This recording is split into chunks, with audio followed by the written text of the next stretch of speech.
12-3-6-9 12-3-6-9 रात्री असे चित्रपटाचे शो झालेला हा पहिला चित्रपट असेल. आणि ट्रक भरून बायका यायच्या बाहेर. ट्रायल झाली चित्रपटाची. मी आणि आरती दरवाज्यात सटकलो, खाली आलो आणि जाता जाता माझे वाक्य आहे, म्हटलं माझ्या नावावर अजून एक फ्लॉप पडणार. हे मी बोललेलो होतो बाहेर निघताना. विजय कोणके आजपर्यंत शिवाय देतो आम्हाला. जवळपास 50 चित्रपट झाल्यानंतर सुद्धा रमेश देवांचा मुलगा आला. मी त्याचा खंत नाही केला. म्हटलं चलो यार, आई बाबा एवढे मोठे आहेत तर काहीच there is nothing wrong with it. Deo फॅमिलीला ठाकरे कुटुंबाने खूप मदत केलेली आहे नेहमीच, आणि ते सतत आमच्या पाठीशी उभे राहिले.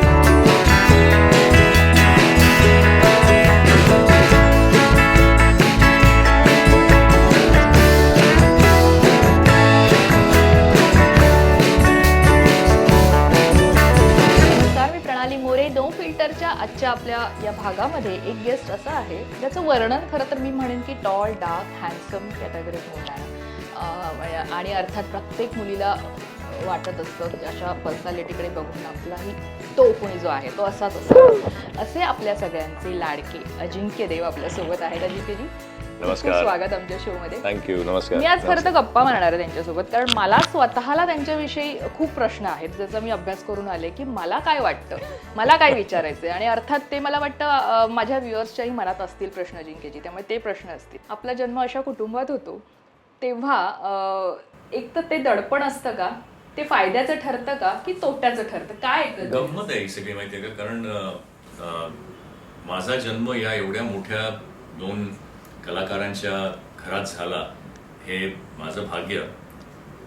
पण बरेच वर्ष मला त्याची जाणीवच नव्हती, कारण आई बाबा जसे घरात असायचे आणि बाहेर त्यांचं किती मोठं वलय होतं हे कळायला मला थोडा वेळ लागला. म्हणजे मी कदाचित 6वी 6-7 वर्षाचा असेल तेव्हा मला ते जाणवायला लागलं की आय एम, माझे आई वडील एवढे मोठे कलाकार आहेत मराठी आणि हिंदी चित्रपटातले. कारण काही किस्से असे घडले. आम्ही दादरला गेलो होतो एकदा, मला आठवतोय. माझा जो पहिला किस्सा मला आठवतोय की लहानपणी मी आई दादरला रेग्युलर जायची रानडे रोडवर खरेदी करायला दिवाळीला वगैरे. आईला लोक भेटायची सगळी, अरे कशा आहात तुम्ही, कशा आहात. एकदा बाबा आले आणि गाडीतून उतरले आणि रानडे रोड जॅम झाला. हे माझ्या डोक्यातलं पहिलं त्यांचं एक ते वलयाचं रूप, की बाबांचं वलय प्रचंड होतं आणि अर्थात आईचंही तेवढंच होतं. परंतु बाबांना खूप प्रेम करायचे लोक, कारण त्यांनी एक स्टाईल स्वतःची निर्माण केलेली होती. नंतर आम्ही ट्रेननी नागपूरला चाललो होतो तेव्हा कुपेच्या बाहेर आमच्या दर स्टेशनला बोंबाबोंब, म्हणजे जवळपास 100-150 लोकांची गर्दी असायची. So it was a craze. मी ही पाहिलेली आहे माझ्या डोळ्यांनी आणि तेव्हा कुठेतरी भीती वाटायची एवढ्या लोकांची कसं काय होणार. तेव्हा ते खिडकीवर धाड धाड धाड आवाज आणि तेव्हा मी घाबरून गेलो. पण नंतर कधीतरी मी त्याच चित्रपटसृष्टीत येईन असं कधी वाटलं नव्हतं. म्हणजे जर तू म्हणालीस की बाबांच्या मनात पहिल्यापासून होतं की मी चित्रपटसृष्टीत यावं. लहान असताना मी सांगतो तुला, माझा भाऊ अभिनय, he is also director, big director. तर तो आणि मी आम्ही लहानपणी तेव्हा अमर अकबर अँथनी आणि ह्या सगळ्या चित्रपटांचे रेकॉर्ड झालेले होते, LPs डायलॉगच्या. तर त्या सगळ्या पाठ मी अमिताभचा रोल करणार आणि तो सगळे बाकीचे कॅरेक्टर्स, आणि घरामध्ये मग धुमाकूळ असायचा. तर कुठेतरी ते बघून ती कशी हौस आली चित्रपटसृष्टीतली, किंवा बाबांना का वाटलं की अरे ह्याला घेऊन जावं पिक्चर सृष्टीमध्ये, ह्याला ऍक्टर बनवावं. लहानपणात कधीच तसा एक संस्कारही घरात नव्हते आमच्या. आजी माझी होती बरोबर, मावशी असायची, मामा असायचे. पण नंतर मोठं झाल्यानंतर कुठेतरी बाबांच्या डोक्यात आलं की आपण अजिंक्यला हिरो बनवायचं आणि त्यांनी या चित्रपटसृष्टीत यायचं. सो आमचं पाऊल चित्रपटसृष्टीत पडलं. ते मी अख्ख्या माझ्या शाळेच्या कारकिर्दीत किंवा कॉलेजच्या कारकिर्दीमध्ये, कॉलेजमध्ये ना कधी नाटकात काम केलं ना शाळेत कधी नाटकात काम केलं. मला स्टेज फ्राईट होता. म्हणजे एकदा मला उभं केलेलं भाषण द्यायला तर मी पळून गेलो होतो स्टेजवर, त्या स्टेजवरून शाळेत. सो मला वाटलंच नव्हतं की मी कलाकार बनेन. मला पायलट व्हायचं होतं आधी, आणि त्याच्यानंतर कम्प्युटर सायन्सला अमेरिकेला जायचं होतं, जे मी जाऊनही आलो. पण बाबांची खूप मनापासूनची इच्छा, आणि मला वाटतं तुम्ही जितकं जास्त एखाद्या गोष्टीबद्दल विचार करतात automatically the whole universe starts working in favour. तसंच त्यांनी मला कलाकार झालो मी. तो प्रवासही खूप इंटरेस्टिंग आहे, कारण माझं कॉलेज संपत होतं आणि मी अमेरिकेला जाण्यासाठी ऍप्लिकेशन्स टाकलेली होती. राज दत्त हे माझे काका लागतात, म्हणजे त्यांची मिसेस माझी मावशी, सख्खी मावशी. तर ते घरी आमच्या बऱ्याच वेळेला यायचे आणि तेव्हा ते एका चित्रपटावर काम करत होते. आणि त्या चित्रपटाची मधुमालती ओबरॉय त्या चित्रपटाची निर्माती होती. आणि त्यांनी बाबांना विचारलं की मी अजिंक्यला, आणि त्यांना नवीन ऍक्टर्स पाहिजे होते, तर मी अजिंक्यला घेऊ का? बाबा म्हणाले की 100% लगेच ते होच म्हणून टाकलं. तर ते माझ्याकडे आले की अजिंक्य तुला, म्हटलं मला काहीच माहिती नाही काका. ते म्हणाले तू सोड माझ्यावर, मी सगळं करेन, यू जस्ट डोंट बॉदर. तुला मी घेऊन पहिला चित्रपट आहे अर्धांगी, माझा पहिला चित्रपट तो होता अर्चना जवळेकर सोबत. ती पहिल्यांदी, मी पहिल्यांदी आणि निवेदिता पहिल्यांदी. सो आम्ही सगळेच.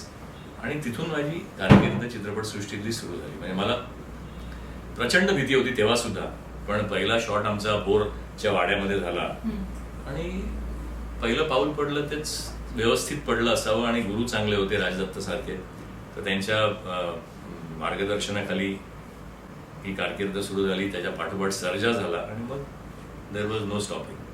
मग मी अमेरिकेला जाऊन आलो मध्ये, ते सगळं अर्धवट सोडून परत आलो. सगळा असा गोंधळ होता आमच्या आयुष्यातला. तेव्हा बाबांनी सांगितलं रे नाही नाही तू चित्रपटसृष्टीतच काम, तू आम्ही तिकडे जाऊन काय करणार आहेस, असं तसं. सो इमोशनल ब्लॅकमेल झालं. तोपर्यंत माझं लग्नही झालेलं होतं. ते पुढच्या तुझ्या प्रश्नाचं उत्तर मी देईन नंतर. पण या and so I came back. पण असं असतं ना की आई वडील दोघंही इंडस्ट्रीत आहेत आणि तुमच्या बाबतीत जो, अर्थात प्रत्येक ठिकाणी असतं, मुलाच्या बाबतीत, आपल्या मुलांच्या बाबतीत जे निर्णय घ्यायचे असतात ते आईला एक वाटत असतं, वडिलांना एक वाटत असतं, ते त्यांचं प्रेम असतं. तुमच्या वेळेला सीमाजी आणि रमेशजी यांच्यामध्ये काही वाद झाला होता का? हो, झाले असावेत. ते सगळे वाद त्यांच्या बेडरूममध्ये करायचे, त्यामुळे आमच्या समोर कधीच नाही झाले. पण आईची तशी फार इच्छा नव्हती. इफ आय लुक बॅक नाव, आणि मी जर विचार केला मागे, तर आई व सपोर्टिव्ह. मी अमेरिकेला चाललेलो होतो, तर तिची इच्छा कदाचित शैक्षणिक दृष्टीने ह्यांनी जाऊन शिकावं जास्त, कारण तेव्हाची तिने पाहिलेली चित्रपटसृष्टी इतकी अनस्टडी होती. तेव्हा मी पाऊल ठेवलं तेव्हा कदाचित थोडासा त्याच्यात फरक झालेला होता, परंतु तरी सुद्धा आळवावरचं पाणीच म्हणायचे सगळे. आणि तसंच होतं. तर त्यांचे दोघांचे निश्चित वाद झाले असणार.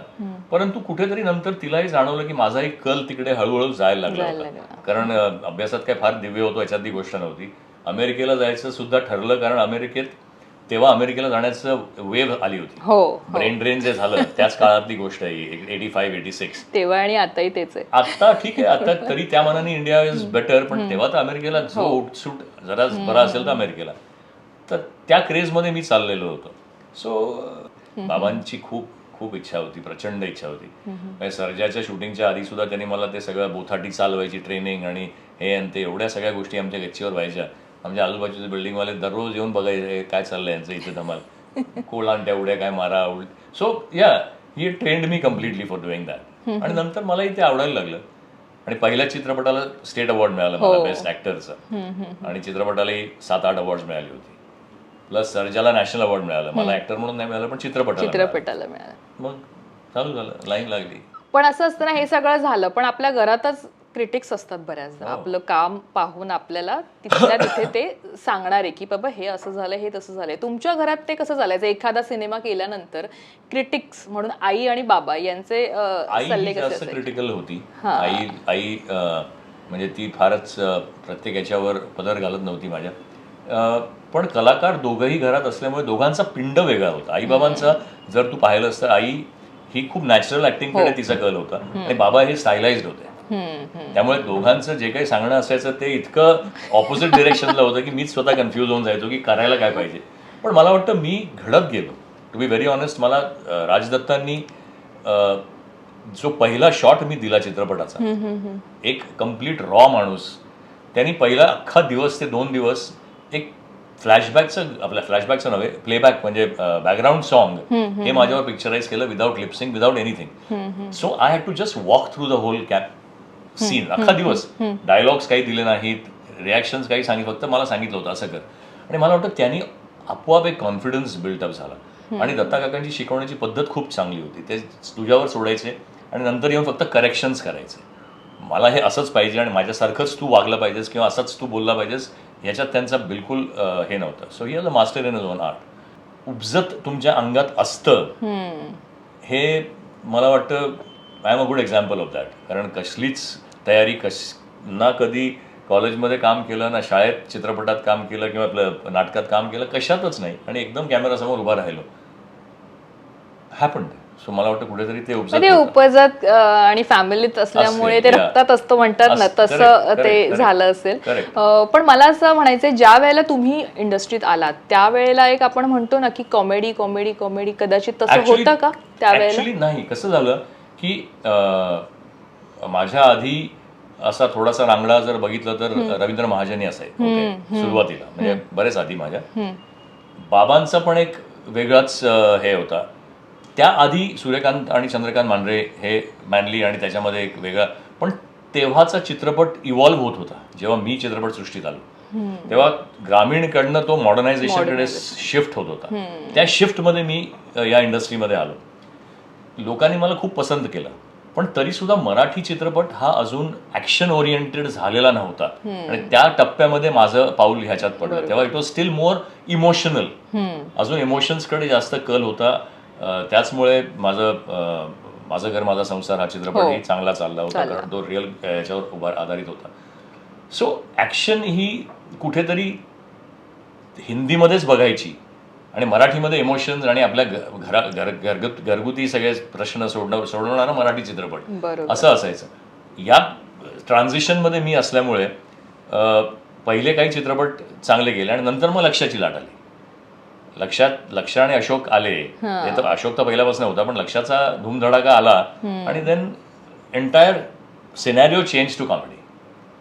मग तिथे परत कुठेतरी मला साईड ट्रॅक झाल्यासारखं झालं, कारण मराठीमध्ये मग कॉमेडीचीच लाट होती. पण त्यावेळेचे तुमचे कॉम्पिटिटर कोण होते असे तगडे, की वाटायचं? मला खरं आज मी जेव्हा विचार करतो तेव्हा माझ्या वेळेला माझ्यासारखं कोणीच नव्हतं. कॉम्पिटिटरच नव्हता कोणी मला, ॲज फार एज माय मेमरी टेक्स मी. म्हणजे असतील काही चांगले कलाकारही असतील. कोण होते म्हणजे असं जनरली आपण विचार करतो जेव्हा तुम्ही एंट्री केली, तुमचे सिनेमे चालतात? अर्धांगीमध्ये रवींद्र महाजनींनी माझ्या वडिलांचा रोल केला होता, तेव्हा ते आपण धरूयाच नकोत. कोण होते मराठीमध्ये? रमेश होता, रमेश भाटकर, पण सिनियर होता मला. त्याच्यानंतर प्रशांत, मग अशोक, पण ते सगळे कॉमेडी. सगळ्यांचं अशोक, लक्षा, सचिन ऑफकोर्स वेटरन आहे. पण आणि कोण तसे म्हणजे ऍक्शन नंतर एक कोणीच नाही ग. म्हणजे माझ्यासारखे रोल्स करणारा फार कमी होते. रमेश एक होता जो परत ऍक्शन मध्ये असायचा, पण बाकी मला खरंच आता विचार करतो तर लक्ष्मीकांत बेर्डे नंतर तुमच्या लक्ष जवळपास माझ्या, म्हणजे आता धूमधडाका कधीच नाही मला आठवत नाही, पण लक्ष वॉज आफ्टर मी. तेव्हा तो नाटकात आला होता आधी. टूर आणि वगैरे होता. पण नंतर चित्रपटात आय थिंक माझ्या नंतर आला तो. धूमधडाका हा मी ऑलरेडी फिल्म केल्यानंतरचा आहे असा माझा अंदाज आहे. मला आता आठवत नाही, पण हो तो त्याचा पहिला चित्रपट Dhoomdhadaka, if I am not wrong. बरोबर. आणि तो सुपरहिट झाला महेश कोठारेचा. सो तो माझ्या नंतर आला आहे. म्हणजे तोही senior to me, was senior to me, पण तो नंतर चित्रपटात आला. त्याआधी नाटकं करायचं.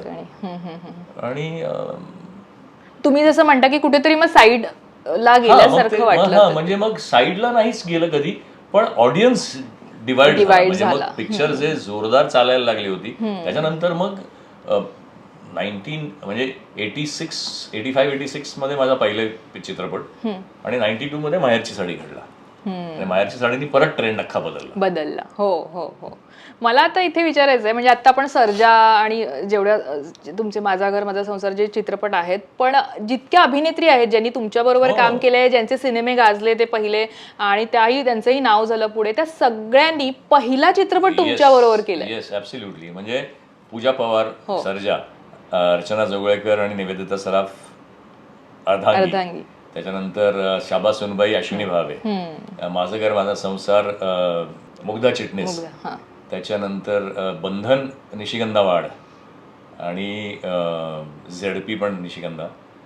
सो 6, आणि कोणतरी 2 आहेत मला आठवत नाही आता.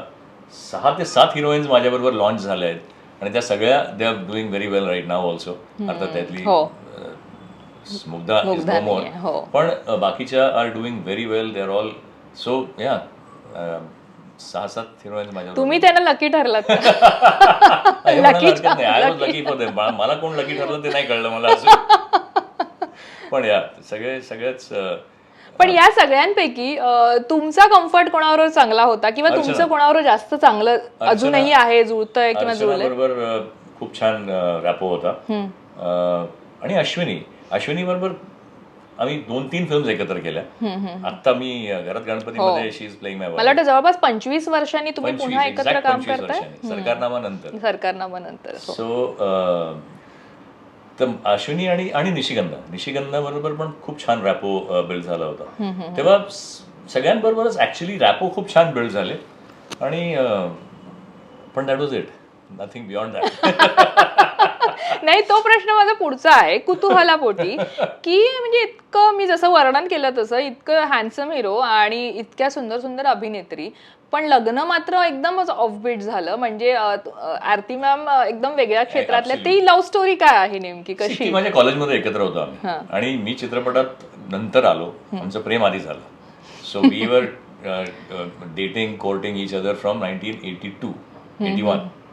आणि तेव्हापासून आम्ही एकत्र होतो. तेव्हा ठरलेलं होतं की लग्न करायचं आहे. मी जेव्हा अमेरिकेला जाणार होतो तेव्हा तिच्याशी लग्न करून जायचं असं ठरलेलं होतं. सो त्या पद्धतीने माझं लग्न खूप आधी झालं. म्हणजे कशासाठी प्रेमासाठी हा चित्रपट मी करून आलो आणि डिसेंबरमध्ये माझं लग्न झालं. सो इथेच कुठेतरी आहे कशासाठी प्रेमासाठी. या चित्रपटानंतर माझं लग्न झालं. सो या बाकीच्या सगळ्यांबरोबर प्रेम व्हायच्या आधीच माझं लग्न झालेलं होतं आणि प्रेमातही पडलेलं होतं त्या आधी. सो ते पुढे कधीच असे काही संबंध नाही झाले किंवा आणि आरतीबरोबर माझं आय लव्ड हर. आणि आता आम्हाला लग्नाला झाली 36 वर्ष मला वाटतं. I got married when I was a बच्चा. So that was that. पण कधी तसा प्रसंगही आला नाही आणि कधी त्यात चा विचारही नाही आला, कारण हे आधीच सगळं ठरलेलं होतं. सो त्याच्यामुळे रोमॅन्टिक सीन्स करताना किंवा रोमॅन्स करताना स्क्रीनवर कधी काही अडचण आली किंवा जाणवलं की अरे, किंवा इव्हन द हिरोईन्स कधी रिॲक्ट झाल्या वेगळ्या, असं कधीच झालं नाही. त्यामुळे ते फ्रीनेस सतत होता. आरती कधी सेटवर येत नसे.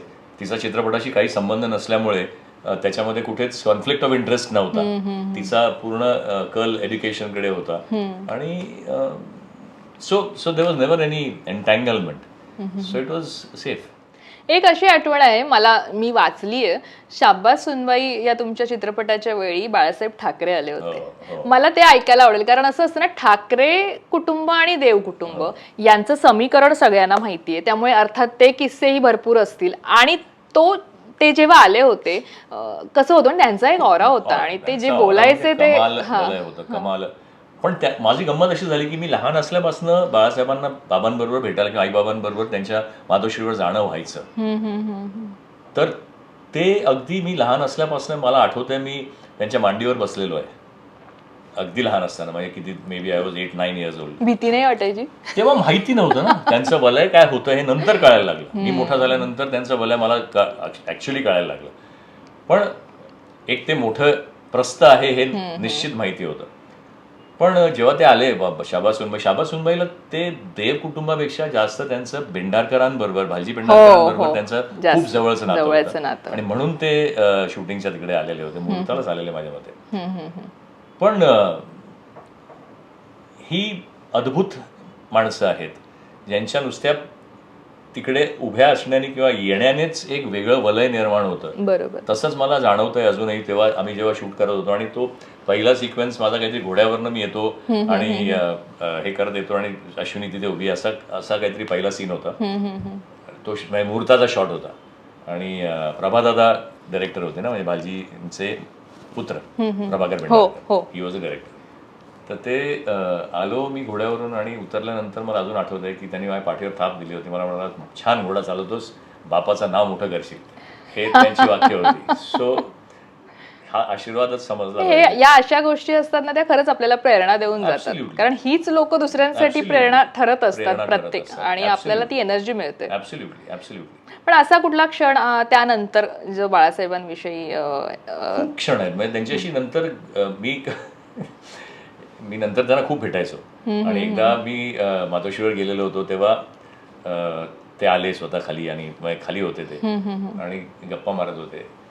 ते इतके म्हणजे व्हॉट यू से ना की त्यांचं बोलणं हे इतकं उत्स्फूर्त रादर स्फूर्तिदाय असायचं प्रत्येक गोष्ट सांगताना, कुठलीही गोष्ट बोलताना, आणि मनापासून बोलायचं आहे. त्याच्यामध्ये कुठे प्लॅन्ड डिझाईन्ड किंवा असं काहीतरी कधीच नसायचं. बरोबर. सो ही वॉज आज खरी गरज त्यांची होती आपल्या महाराष्ट्राला सुद्धा. पण चला, दैवाची जी काय असेल ती मर्जी. पण सॅल्यूट, म्हणजे मी स्वतःला खूप भाग्यशाली समजतो की मला या सगळ्या मोठ्या लोकांचा कुठे ना कुठेतरी आशीर्वाद लाभला. इव्हन भालजी पेंढारकरांकडे माझे पहिले 2 चित्रपट, भालजी पेंढारकरांकडे, अनंत मानेंकडे मी काम केलं. त्याच्यानंतर साहेबांचे आशीर्वाद पाठीशी होतेच, आणि त्या कुटुंबाचेच आमच्यावर खूप उपकार आहेत. They have always been behind us. म्हणजे देव फॅमिलीला ठाकरे कुटुंबाने खूप मदत केलेली आहे नेहमीच, आणि ते सतत आमच्या पाठीशी उभे राहिलेले आहेत. सो मला असं वाटतं की खूप भाग्यशाली आहे मी. तुम्ही म्हटलात की समोर येतो पुन्हा चित्रपट, मी सिनेमा वाईज बोलते की माहेरची साडी, म्हणजे तोच चित्रपट अर्थात तुम्हा सगळ्यांसाठी एक माइलस्टोन म्हणावा लागेल, किंवा आजही तो चित्रपट तितकाच आवडीने पाहिला जातो. जितक्यांदा टेलिव्हिजनवर लागेल तितक्यांदा लोक रडतात. भावा बहिणीचं नातं पुन्हा आपण इमोशन्स ते अनुभवतो. आणि पण तुमच्यासाठी मला माहेरची स्टोरीची गोष्ट म्हणतात ना बिहाइंड द कॅमेरा, ती ऐकायला आवडेल. गमतीदार आहे माहेरची साडी. त्याचं आता तिकडे आहे रौप्य महोत्सवाचं ट्रॉफी, ही उभी आहे तिकडे. माहेरची साडीसाठी मला विजय कोंडकेंनी त्यांच्या ऑफिसमध्ये बोलवलं होतं दादरला, शिवाजी पार्कला. त्यांचं घर काम ऑफिस तिकडेच होतं, आणि त्यांनी मला स्टोरी ऐकवली, पण भावाचा रोल तुला करायचा. मी म्हटलं करूया ना, आणि त्यांनी स्टोरी ऐकवली. ऑलमोस्ट 2.5 तास ते मला ऐकवत होते, आणि टाळ्यांसकट ऐकवत होते की इथे टाळ्या पडणार, इथे बायका रडणार, इथे हे होणार. अशी मी गोष्ट कोणाकडनंच कधी ऐकलेली नव्हती. म्हणजे इतकं विजन होतं क्लिअर ना इतकं त्यांना त्यावेळीच. It was a remake. Mayarni Chunari नावाचा एक राजस्थानी चित्रपट होता, त्याचा रिमेक होता, ठीक आहे. परंतु तेव्हाही रिमेक्स व्हायचे, पण ते असे कसे अद्भुत चालत नव्हते. मयरनी चुनरी पण चालला, परंतु याने इतिहास झाला. विजय कोंडकेंना एक्झॅक्टली कुठे ऑडियन्स रडेल, कुठे टाळ्या पडतील, कुठे काय होईल, बायका कुठे अगदी ओक्षाबोक्षा रडतील, हे सगळं माहिती होतं आधी त्यांनी. आणि याचं कारण मी सांगतो, कारण विजयजी तेव्हा दादांचे चित्रपट वितरित करायचे, डिस्ट्रीब्यूट करायचे ऑल ओव्हर महाराष्ट्र. ग्रासरूट्समध्ये फिरलेला माणूस, त्यांना सगळ्या ग्रासरूट्समधला एक बायकांबरोबरचा कनेक्ट आणि जे काही आहे ते त्याची त्यांना पूर्ण जाणीव होती, आणि त्याचा एक्सपिरियन्स त्यांनी चित्रपटात दाखवला. पण माझ्या दृष्टीने इट वॉज क्वाईट फनी. म्हटलं अरे तुम्ही आत्ता नाही हे सगळं ठरवू शकत ना, चित्रपट हा लागल्यानंतर कुठे काय होईल ते आपल्याला काहीच माहिती नसतं. पण झालं, पैसे ठरले, आणि चित्रपटाचं शूटिंग झालं. शूटिंगच्या वेळेला मी प्रचंड बिझी होतो. विक्रम गोखले माझ्या वडिलांचं काम करतात, आम्ही दोघेही खूप बिझी होतो. तर गाणं त्यात एक चित्रपटात होतं, नेसुनी माहेरची साडी, ते जे टायटल सॉंग होतं. 6 कडवी होती. पुण्यामध्ये शूटिंग, सुबल सरकार was the dance director. Dance नव्हता त्याच्यात, पण आणि मला शूटिंगला जायचं होतं आणि विक्रमजीला जायचं होतं. आम्ही कसं बसं दोघांनी काहीतरी कट करून विजय कोंडकेंना बाजूला घेऊन म्हटलं की काय 6 कडवी, म्हटलं कोण ऐकणार, ते 4 मध्ये निपटवा, कशासाठी, नका करू. त्यामुळे सुबलदा पण आमच्याबरोबर आले, नका करू, काय को करताय, इतना मत करू, 4 एनफ आहे. मी 4च केले, आणि पिक्चर लागला, आणि ते गाणं सुपरहिट झालं. विजय कोंडके आजपर्यंत शिवाय देतो आम्हाला की माझं जे 100 आठवडे चाललं, 140 आठवडे चाललं, जे काही चाललं त्याच्यामुळे जास्त चाललं असतं जर गाणं कापलं नसतं, तर ते तुम्हा दोघांमुळे कापलं गेलं. पण द फनी पार्ट इज, मी प्रीमियरला जाऊ शकतो. दुसरा किस्सा त्यातला म्हणजे ट्रायल झाली चित्रपटाची, आणि बॉम्बे लॅबमध्ये ट्रायल होती. मी आणि आरती बायको माझी गेलेलो बघायला, पाहायला सगळा चित्रपट. एंडला मी जरा लवकर निघालो, कारण मला शूटिंगला जायचं होतं. मी आणि आरती दरवाज्यात सटकलो, खाली आलो, आणि जाता जाता माझे वाक्य आहेत, म्हटलं माझ्या नावावर अजून एक फ्लॉप पडणार, हे मी बोललेलो होतो बाहेर निघताना. हे तुम्ही आज पहिल्यांदा बोलताय की कुठे बोललात याआधी? ह्याच्या आधी बोलू असं मला माहित नाही, मी हे माहिती नाही असं नाही, हे मी बोललेलो, आणि हे मी बऱ्याच ठिकाणी बोललोय, परंतु मे बी कोणाच्या रिडिंग मध्ये आलं नसेल.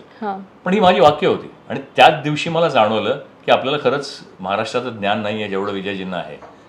कारण त्यानंतर मी प्रीमियरला जाऊ शकलो नव्हतो. इचलकरंजीला प्रीमियर झाला पिक्चरचा, आणि मी ह्याला उटीला शूटिंग करत होतो. ज्या दिवशी रात्री मला फोन आला उटीला की अजिंक्य तेव्हा मोबाईल वगैरे नव्हते, लँडलाईनवरच त्याने हॉटेलवर फोन केला, चित्रपट सुपर हिट आणि ज्या ज्या ठिकाणी मी बोललो तिथे तिथे बायका रडतायत आणि हा सुपर हिट आणि नंतर मी जे पाहिलं ते म्हणजे काय विचारायलाच नको. त्यांनी आजही लोकांना फक्त मायाची साडी हा आठवतो चित्रपट आणि अजूनही बायका तेवढंच रडतात असं मी ऐकलेलं आहे. पण राऊंड द क्लॉक शोज झाले त्या चित्रपटाचे सातारा सांगलीमध्ये, राऊंड द क्लॉक 2 आठवडे, 12-3-6-9 12-3-6-9 असं, आणि ट्रक भरून बायका यायच्या बाहेर. 12-3-6-9 12-3-6-9 रात्री असे चित्रपटाचे शो झालेला हा पहिला चित्रपट असेल. खोऱ्यानी पैसे दिले त्यांनी विजय कोंडकेंना, पण मला तेच हॅट्स ऑफ टू विजय की त्यांना त्याची कल्पना पहिल्या दिवसापासून होती. नंतर विजय कोंडकेचा एवढा सक्सेस बघून दादाही हादरले होते, एवढा चित्रपट चालला. पण कधीच वाटलं नव्हतं, पण माहेरची साडी चालेल, खरंच वाटलं नव्हतं की हा एवढा मोठा सक्सेसफुल चित्रपट होईल. तेव्हापासून मी माझं मत देणंच बंद केलं. पण मला म्हणायचंय असा एखादा सिनेमा आपल्या आयुष्यात येऊन जातो की तो टर्निंग पॉइंट ठरतो, आपलं करिअर बदलतं. तुमच्या बाबतीत असं झालं माहेरची साडी? नॉट ॲज मच, कारण कसं झालं की भाऊ बहिणींची गोष्ट असली तरी सुद्धा अलकाला त्याचा खूप फायदा झाला. अलका त्यानंतर खूप त्या चित्रपटात तसले चित्रपट करायला लागली. पण मी त्या म्हणतात पण मला रडूबाईच म्हणायला हो, तिला मग रडूबाई झाली, करेक्ट, ती रडूबाईच झाली. पण मला त्याचा इतका फायदा का नाही झाला, तर खरं सांगू का, माझं इमेज हे एक्सप्लॉइट नाही झालं मराठीमध्ये ज्या पद्धतीने व्हायला हवं होतं. So as an actor performances लोकांना आवडायचे, कामं चांगली झाली, पण त्यांनाही कुठेतरी गोंधळ व्हायचा की आता मग सामाजिक चित्रपट करायचा तर मग खूप असा साधा नवरा असा मी वाटतच नाही, कारण माझी पर्सनॅलिटीच तशी नाही आहे, आणि ह्याच्यावर अत्याचार होत असेल असा दाखवणारा माणूस पण हा वाटत नाही. त्यामुळे पिक्चर करायचं तर मग अँग्री हिमॅनचा सारखा करायचा, किंवा अर्थात कॉमेडीही मी केले, वाजवा रे वाजवा सारखा कॉमेडी चित्रपट केला, खूप छान झाला, लोकांना आवडलाही. पण ते कुठेतरी असं गोंधळलेल्या कॅरेक्टरमध्ये माझा समावेश झाला की पीपल कुडंट रिअली प्लेस मी राईट. बरोबर. जे आत्ता सुरू झालं, म्हणजे आता गेले माझी आता या दीड वर्षामध्ये मी 5 चित्रपट केले, तिथे कुठेतरी आता ते कॅरेक्टर्स सेट झाली आहेत की आता या रोल्समध्ये अजिंक्य इज परफेक्ट. सो हे तेव्हा नाही झालं अनायसे, आणि तोपर्यंत अगेन आयदर कॉमेडीची लाट होती किंवा मग बायकांची लाट, बायकांना रडवायची लाट. सो या दोन्हीमध्ये कुठेतरी अर्धवट राहिलेलं आहे ते. पण असं होतं ना, मध्ये एक काळाला मला वाटतं वासुदेव बळवंत फडके या सिनेमाच्या वेळी बरेच प्रश्न उठले की तुम्ही मोठ्या गॅप नंतर येताय, मग मध्ये कुठे असं नाही झालं खरं. म्हणजे मी मध्ये काय झालं, नंतर प्रोडक्शन हाऊस आमचं आहेच, त्यामुळे प्रोडक्शन हाऊसमध्ये मी काम काय आपलंच होतं ते, त्यामुळे तिकडे असणं, मी खूप जास्त लोकांना जाऊन भेटणं कधी झालं नाही माझ्याकडून. कदाचित तो PR कमी पडला असेल. प्लस कुठे ना कुठेतरी मराठी सृष्टीमध्ये असं झालं की अरे हा तर एवढा मोठा आहे, मग आपण बजेट्समध्ये यांना कसं बसवायचं, म्हणून लोक आली नाहीत. काही लोकांचे कान भरले गेले की अरे तो म्हणजे फार उद्धट आहे, तो फारच मस्तीवाला आहे, असं आहे तसं, जे खोटं होतं. पण मग ती लोकही आली नाहीत. जे आले त्यांना एक्सपिरियन्स छान झाला. काही त्यांचे चित्रपट चालले नाहीत, काही लोकांचे चित्रपट लागले नसतील. त्यामुळे असं ते एकूण एक विचित्र समीकरण काहीतरी झालेलं होतं. सो आणि चित्रपट जरी माझे लागून गेले तरी काय झालं की सगळ्यांपर्यंत पोहोचण्याच्या आधीच काही चित्रपट निघून गेले, चांगले असले तरी सुद्धा ते जास्त चालले नाहीत. आणि ऑडियन्स असं झालं, ऑडियन्सला काय डोळ्यासमोर नाही दिसलं तर काय दिसलं नाही बऱ्याच दिवसात, ते बोलायला काही विस्मरणात लगेच. पण ऍक्च्युली तशी गॅप फार मोठी कधीच आली नव्हती. मॅक्सिमम 6 ते 8 महिने, 1 वर्ष, पण तेवढ्यात ऑलवेज एक पिक्चर लागून 140 चित्रपट झालेत माझे आतापर्यंत, हिंदी, मराठी, इंग्लिश. तुम्ही साऊथला मी एक पिक्चर केला दय्यम नावाचा, रामगोपाल वर्मासाठी. That was as a lead, त्यात मी आणि चक्री होतो, सत्यामधला. हा, एक प्रश्न इथे म्हणजे तुम्ही आता म्हणालात त्याला जोडून मी विचारेन की आई वडील जेव्हा स्टार असतात, मोठे असतात इंडस्ट्रीमध्ये, त्यांचे हितचिंतक असतील आणि तसे हितचिंतकही असतील, त्याचा आपल्याला तोटा होतो का? खूप नुकसान होतं. मी तेच म्हणतो ना की as a actor, as a person राग काढला जातो का? खूप, 101% मुद्दामून केलं जातं आणि मुद्दामून पाडण्यासाठीही प्रयत्न केला जातो, हेही झालेलं आहे. पण प्रॉब्लेम कसा आहे माहितीये का की आई बाबा एवढे मोठे कलाकार होते म्हणून मला दारं सगळी उघडी होती, परंतु तिथपर्यंतच ते थांबायचं. नंतर घोड्याला पाणी स्वतःच प्यायला लागतं. बरोबर. हे तेवढंच महत्वाचं होतं. मी जरी घोडा पाणी पिणारा घोडा असला तरी सुद्धा लगाम खेचणारी खूप जण होती ज्यांच्या दुसऱ्यांच्या हातात माझा लगाम होता. तिथे वांदे झाले. जर मी हे वलय माझ्या पाठीशी नसतं तर कदाचित मी जास्त जोराने पुढे गेलो असतो कदाचित असं मला वाटतं. बरोबर. पण दॅट्स ओके. म्हणजे त्यात जे झालं ते होऊन गेलं, त्याच्याबद्दल आता वाद नाही. परंतु आता लोकांचा इतका प्रतिसाद मला आहे आणि लोक इतकी बोलवत आहेत. There are so many films proposals आणि सिरीज पण आता मी मोठा शो करतोय 2-3. So I am very happy. कदाचित प्रत्येक गोष्टीला एक वेळ असते, त्या वेळेनंतरच तुमचा उठाव यायला लागतो. So what ever. एक असा आणखीन एक हे की आपण जसं आम्ही आता ऐकतोय, आमच्या आधीची जी पिढी आहे पत्रकारितेतली ती आम्हाला सांगतायत की देव कुटुंब म्हणजे मराठीतली बच्चन फॅमिली, जे सगळेच स्टार आणि सगळेच सिनेमा, ज्यांच्या भोवती ज्यांच्या सगळ्यांमध्ये ती कला ठासून भरली आणि त्यांच्या भोवती ते प्रसिद्धीचं वलय. असं कोणी एक माणूस नाही, सगळेच तसे आहेत. सो ते एक आहे मला विचारायचं की तो काटेरी मुकुट, जसं आता एक प्रश्न उठतो की अभिषेक इतका चांगला ऍक्टर आहे तरी पण कायम त्याच्यावर अमिताभ बच्चन, जया बच्चन यांचं बर्डन राहिलं आणि तो कुठे सक्सेस तेवढं जेवढं हवं तेवढं मिळू नाही शकला की जे त्याची खरं तर कॅपेबिलिटी होती. तसं तुमच्या बाबतीत झालं ना? 101% झालं. हे वजन खूप मोठं आहे पेलायला. हा म्हणजे शिवधनुष्य आहे जो प्रत्येकालाच पेलता येत नाही आणि कठीण जातो. आणि आज जर आपण इतिहास पाहिला असेल तर स्टार पुत्र त्यातल्या त्यात चाललेला म्हणजे हाच आता आपला संजय दत्त, सनी देओल आता परत, तो सुद्धा फार वर्षानंतर. So it takes time. कारण ते वडिलांचं आणि आईचं वलय हे इतकं मोठं असतं आमच्या डोक्यावरचं की ते तोडणं खूप कठीण आहे. जे अभिषेक बद्दल होत असेल त्याची मला पूर्ण कल्पना आहे, कारण ते मलाही व्हायचं आणि होतं की फ्रस्ट्रेशन होतं. आज आई बाबा दोघंही नाही आहेत, म्हणजे छत्र डोक्यावरचं नाही आहे असं म्हणायला काही हरकत नाही. पण कुठेतरी असं होतं ना की आता जी लोक बघणार आहेत माझ्याकडे ती केवळ अजिंक्यदेव म्हणून बघणार. बरोबर. सो इट इज, त्यांचे आशीर्वाद हे कायम राहणार आहेत. बरोबर. पण सुरुवातीचा काळ हा त्या प्रेशरमध्ये जरूर जातो आणि त्याला तुम्ही काही नाही करू शकत. मग ते तोडणं शक्य नसतं आणि त्याच्यात मी कुठेही ते तोडण्याचा प्रयत्नही नाही केला. मला बरीच वर्ष, मी जवळपास 50 चित्रपट झाल्यानंतर सुद्धा रमेश देवांचा मुलगा आला असं म्हणायचं, पण मला त्याचं दुःख नाही झालं, मी त्याचा खंत नाही केला. म्हटलं चलो यार, आई बाबा एवढे मोठे आहेत तर काहीच नथिंग रॉंग विथ इट, काय हरकत आहे. बरोबर. सो माझा भाऊ मग दुसरीकडे गेला, म्हणजे तो डायरेक्शन फील्डमध्ये गेला, त्यामुळे त्याला ते नाही झालं तेवढं झालं. पण मी चित्रपट ॲज अन ऍक्टरच उभा राहिल्यामुळे इमिजिएट कम्पॅरिझन झाली. सो पण हा राग निघायचा घरी जेव्हा त्या काळात नाही, आई वडिलांवर नाही कधी असं तसं. एकतर कसं झालं ना की ज्या पिढीमधनं आम्ही आलेलो आहोत त्याच्यामध्ये बाबा हे अहो होते आणि त्यांच्याकडे अरे तुरे करण्याचा संबंधच नव्हता. बरोबर. तेव्हा त्यांच्याशी बोलणं ही मला भीती वाटायची बऱ्याच वर्षांपर्यंत. ते आल्यानंतर उठून उभं राहणं हे एक, सो हे कित्येक वर्ष आमच्या घरात ते होतं तसं. नंतर आता माझी मुलं मोठी झाली ते आता खांद्यावर हात पडायला लागले, पण तसं पूर्वी कधीच नव्हतं. तेव्हा असं त्यांच्यावर रागवण्याचा संबंध कुठेतरी मनात वाटत असेल की अरे यार, पण ठीक आहे.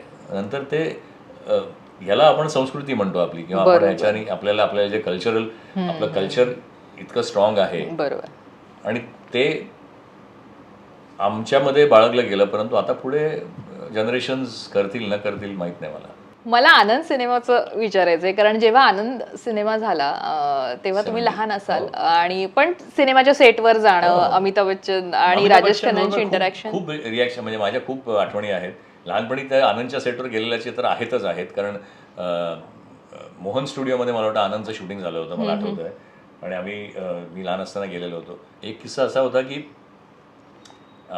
राजेश खन्नाचं, आणि तेव्हा अमिताभ नव्हते पण राजेश खन्ना तेव्हा राजेश खन्नाला बघायला जाणं. आम्ही लहान, मी आणि माझे काही कझन्स होतो.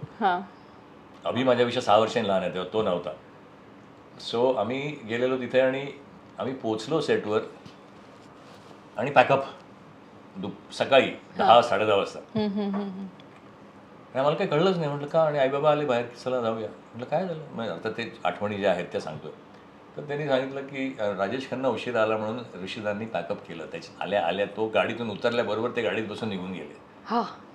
हा एक आठवणीतला राहिलेला हे आहे माझ्या, की तेव्हा तसे डायरेक्टर होते, स्ट्रिक्ट त्यांची तेवढी ताकद कामाची होती, ते खूप आपलं जेवढी त्यांची तेवढी ताकद होती. म्हणजे राजेश खन्ना तेव्हा मेगा स्टार होता, येस मेगा स्टार, आनंद दुसरं कोणी नव्हतं. हम्म. पण ऋषिदानी तेव्हा बॅकअप करून निघून गेला, ही आठवण. नंतर अमिताभ बच्चनची आठवण तेव्हा थोडी बहुत असायची, पण जमीर नावाचा चित्रपट होता एक बी आर चोपडाचा, त्यात बाबा होते. तेव्हा आम्ही सेटवर गेलेलो, तेव्हा अमिताभ बरोबर मला आठवत आहे, तिथे जत्रेचा सीन होता आणि एअरगननी फुगे वगैरे फोडायचे होते. तर आम्ही दोघं बसून मग तो माझ्याबरोबर कसं चालवायची एअरगन आणि काय करायचं वगैरे, मग वर तिकडे त्या फांदीला लागलेली शेंगा होत्या त्या फोडायचा प्रयत्न. So he was very friendly आणि he was that time he was a star, he was a big star. त्यानंतर मी इंद्रजित नावाचा चित्रपट केला, ज्याच्यात बच्चन साहेब वॉज देअर आणि आय वॉज अ विलन. मी, आशुतोष गवारीकर, अजित पाल आणि महेश आनंद असे 4 विलन होतो या चित्रपटात. रमेश बहेलचा चित्रपट. तेव्हा मी त्यांना ॲक्टर म्हणून समोरासमोर आलो त्यांच्या, आणि आय वॉज सो इम्प्रेस्ड. त्यांना सगळ्या आठवणी होत्या. ही रिमेंबर्ड मी सो वेल. आणि एक शॉट मला आठवतोय, म्हणजे त्या माणसाची ग्रेटनेस सांगण्याचा. चेंबूरच्या फिश मार्केटमध्ये आम्ही शूटिंग करत होतो, जिथे माझं किलिंग होतं, म्हणजे तो मला येऊन मारतो. आम्ही नीलमवर रेप केलेला आहे वगैरे वगैरे वगैरे. तर कॅमेरा माझ्या पाठी, त्याच्या पाठी, सॉरी, कॅमेरा त्याच्या पाठी होता आणि तो पुढे पुढे येतोय आणि चाकू घेऊन, आणि मी मागे मागे चाललोय, असा शॉट. पीटर परेरा कॅमेरामन होते आणि गर्दी तुफान झालेली. अमिताभ बच्चन सेटवर आहे, सगळ्या बोंबाबोंब, लवकरात लवकर आटपायचं होतं. त्यांनी 2 टेकमध्ये एक टेक ओके केला डायरेक्टरने आणि ह्यांनी कट केला. डायरेक्टर म्हणाले, सर इट्स ओके. तो नाही, मी पूर्ण कव्हर केलं आहे अजिंक्यला. आणि तेव्हा मॉनिटर्स वगैरे काही नसायचे सेटवर. पण ही सेड की I have covered him completely. Peter परेराला म्हणाला, what do you think? Said yes sir, you covered him. Said no, do it again.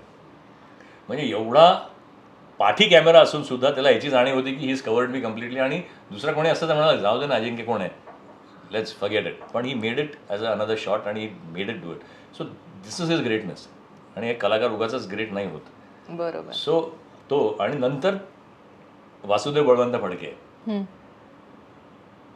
त्याचं हिंदीमध्ये डबिंग केलं आम्ही. आणि त्याचा जो व्हॉइस ओव्हर जो विक्रम गोखलेंनी केला होता मराठीसाठी, तो अमिताभजींच्या आवाजात आम्ही केला. सो आम्ही त्यांच्याकडे गेलो, म्हणजे आई बाबा गेले त्यांना भेटायला, आणि त्यांनी लगेच सांगितलं, येस मैं करूंगा. त्यांनी सांगितलं की मैं 1 घंटा दे सकता हूँ खाली, 1 घंटा सुबह आके मैं करके जाऊँ. ठीक आहे. त्या दिवशी नेमका आम्ही होतो सकाळी 5 वाजता. त्यांनी सांगितलं मी येणार, आणि ते 5 वाजता सकाळी 5 वाजता सकाळी 5ला डबिंगला यायचं नडियादवाला स्टुडिओजमध्ये. तर 5 वाजता आम्ही सगळे 4:45ला तिथे उभे. बरोबर 5ला गाडीतून साहेब स्वतः चालवत हजर वर आले, तयारी झालेली. गेले आत, त्यांचा व्हॉइस ओव्हर सगळा दिला त्यांना, तो केला. 1 तास सांगितलं होतं मला, म्हणजे बाबांना. 6:30 वाजता त्यांचं झालेलं होतं. ते म्हणाले, नहीं मेरे को फिल्म देखनी है, क्योंकि मैंने मराठी में ऐसी फिल्म बनती है ऐसा कभी नहीं सोचा था, I want to see the film. 8:30 वाजेपर्यंत बसून त्यांनी अख्खा चित्रपट पाहिला. आणि he was full of congratulation, Ajinkya fantastic, तुमने बहुत अच्छा काम किया, और I am very happy to lend my voice for this film. So that is the greatness of these people. So it was really. आणि आम्ही त्यांना पेनची खूप आवड आहे, तेव्हा एक मॉबलांचं पेन त्यांचं नाव इन्स्क्राईब करून वगैरे दिलं होतं. ही वॉज व्हेरी हॅपी. बट या, सो खूप खूप छान आठवणी येत्या. मला आणखीन एक ह्याचा एक प्रश्न असा उत्सुकतेपोटी, कारण सगळेच सिनेमा इंडस्ट्रीत असले ना की एक लंच टेबल किंवा ब्रेकफास्ट टेबलवर असे तुम्ही कधी एकत्र बसायचा, चर्चा व्हायची, आणि कशा पद्धतीची ती चर्चा असायची? नुसते चर्चा फार कमी झाली आमच्या, वादच व्हायचे, कारण प्रत्येकाचा थॉट प्रोसेस वेगळा होता. आमच्या घरात सगळी वेगवेगळे मतं आणि सगळ्यांचे वेगवेगळे विचार, आणि सगळेच इंटेलिजंट असल्यामुळे, मी नसेन तेवढा, पण बाकी सगळेच इंटेलिजंट असल्यामुळे वादच व्हायचे. त्यामुळे नंतर आम्ही टाळलं, एकत्र बसायचं. आई म्हणाली की नको, जेवणाच्या टेबलावर काही कचकच नको, प्रत्येक वेळेला भांडणच होतात. So we stopped it. त्यामुळे प्रत्येक जण आपापलं करायला, रात्री फक्त कधीतरी बोलायचं, दॅट्स अबाउट इट. पण तसं होमोजिनियस पद्धतीने कधीच झालं नाही काही, कचकच जास्त व्हायची. आणि ते मला वाटतं स्वाभाविक आहे, कारण प्रत्येक जणांचा पॉईंट ऑफ व्ह्यू होता, वेगळा वेगळा होता. मी आणि माझ्या भावामध्ये 6 वर्षाचं अंतर असल्यामुळे ती सुद्धा मोठी एज ग्रुप आहे, तसं डिफरन्स, एज डिफरन्स आहे. सो आणि बाबांबरोबर कधी फ्रेंडलीनेस असा होऊच शकला नाही, कारण ते नेहमीच बाबा होते. पण अगदी शेवटपर्यंत नंतर नंतर ठीक आहे, आता आता वय झालं, वय झाल्यानंतर मग ठीक होतं, पण तरी सुद्धा तसं नाही, ते शक्यच नव्हतं. कारण आईसोबत. ते आई बरोबर छान असायचं, आई बरोबर काहीच प्रॉब्लेम नव्हता. पण ते दुर्दैव आहे की आईला अल्झायमर झाला. लास्ट 3 इयर्स तिला काहीच नव्हतं आठवत. बाबांची मेंटल कंडिशन खूप चांगली होती, पण फिजिकली आणि अर्थात 93. Yes. So he lived his life. आई सुद्धा 83, 84. सो आई बाबा नाही आहे त्याचं दुःख खूप आहे, परंतु तेच की आपण आयुष्यभर त्यांना बांधून ठेवू शकत नाही आणि प्रत्येकाला जायचं आहे, शेवटी डेस्टिनेशन तेच आहे. तेच आहे सगळं. आपण सगळे तिथेच जाणार आहोत. तेव्हा you have to accept it happily आणि they are in a better place. मला एक विचारायचंय की बरेच ऍक्टर्स असे म्हणतात किंवा ऍक्ट्रेसेस की आम्ही एखादा मूवी आमच्याकडे आलाय, आम्ही तो साईन केलाय, आम्ही तो मूवी करणार आणि ऐन वेळेला असं कळतंय की तुम्ही या मूवी मध्ये नाही आहात. असं तुमच्याकडनं तुमच्या बाबतीत झालंय? म्हणजे तुमच्या बाबतीतही झालंय? एक मोठा चित्रपट मी करणार होतो आणि ते सुद्धा मी आता नाव नाही घ्यायचं मला, खूप मोठा पिक्चर, आणि त्यांनी माझं मराठीमध्ये हिंदीत माझं आयुष्य बदललं असतं. अगदी सगळं फायनल झालं होतं कपड्यांच्या मेजरमेंट पर्यंत, आणि लास्ट मिनिटला तो चित्रपट कोणाकडे ते दुसरीकडे गेला. खूप मोठा चित्रपट, खूप मोठे. पण काही रिझन त्याचं सांगण्यात आलं? त्याचे रिझनही सांगण्यात येतात की असं तसं झालं, पण मला त्यात नावं नाही घ्यायची. इट इज पण रिझन काय सांगितलं गेलं की का नाही? नाही, कोणाला तरी द्यावं लागतंय. म्हणजे आता तुमच्या बाबतीत होते म्हटल्यावर असं असतं ना की ऑब्व्हियसली नाव आहे मोठं, मग जे नवीन ऍक्टर्स असतात किंवा ज्यांचं कोणी असं इंडस्ट्रीतलं फारसं नसतं त्यांच्या बाबतीत किती होत असतील या गोष्टी, कारण ते बोलतातच वारंवार. डेफिनेटली होतात, काहीच नाही म्हणजे त्याच्यामध्ये. आणि मी सांगतो ना की तो जर चित्रपट झाला असता तर नशीब बदललं असतं, खूपच वेगळं बदललं असतं. खूप मोठा, म्हणजे आजच्या घटकेचे नामवंत, म्हणजे ते आता नाही आहेत स्वतः, परंतु त्यांचा प्रोडक्शन, त्यांची डायरेक्शन आणि यश चोप्रा असो, पण जे काय असेल ते दॅट इज देअर. सो पण it would have been a game changer.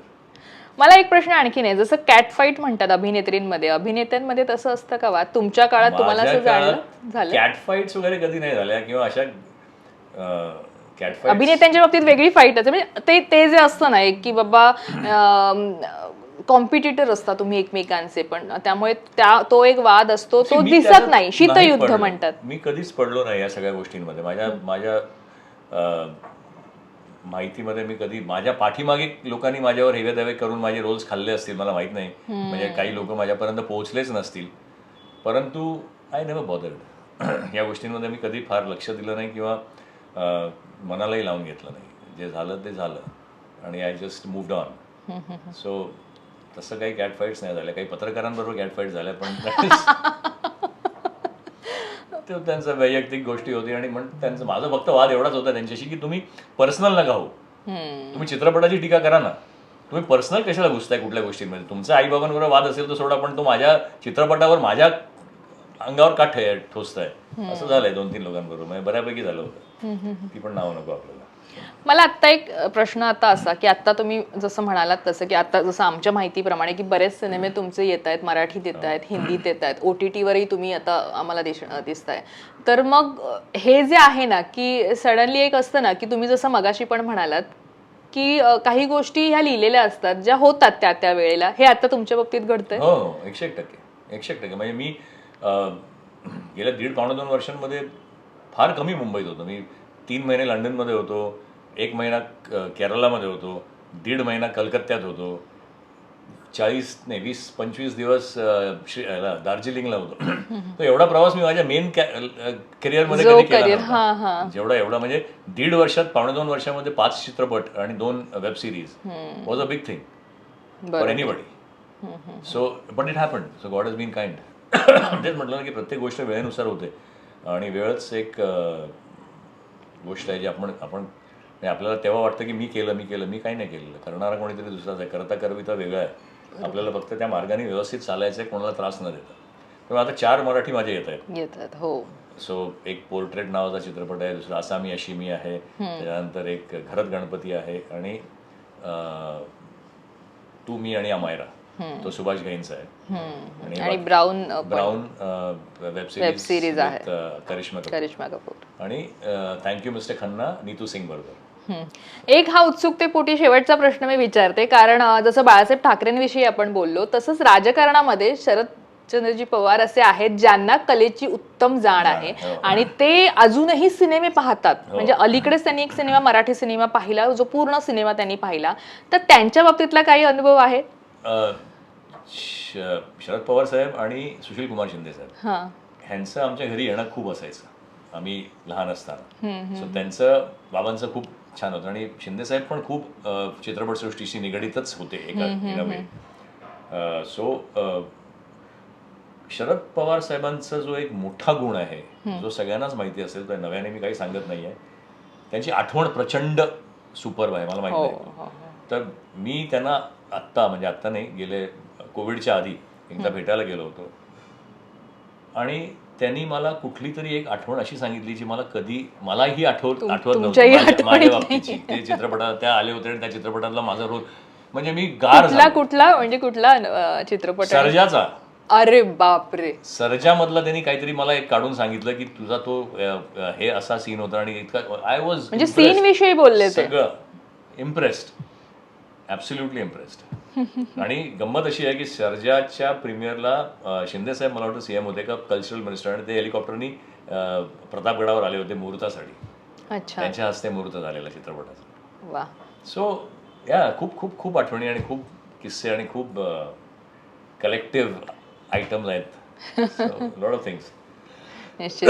आणि इतकं आपण आज बोललोय ना, म्हणजे अगदी राजकारणातील व्यक्ती ज्यांच्याशी तुमचा जवळून अनुभव आहे आणि त्यांच्याकडनं आलेल्या कमेंट्स आणि मराठीतला जो काळ जो तुम्ही अनुभवला तोही आमच्याशी शेअर केलात. आणि इतक्या आठवणी, मला वाटतं हा थोडा ऑब्विट झालाय, म्हणजे नेहमी आपण जे बोलतो त्याच्यापेक्षा खूप किस्से आपण आज तुमच्याकडनं आणि आठवणी ऐकल्या आम्ही, आणि अर्थात या तुम्ही शेअर केलात, यासाठी खूप खूप धन्यवाद. Thank you so much. थँक्यू.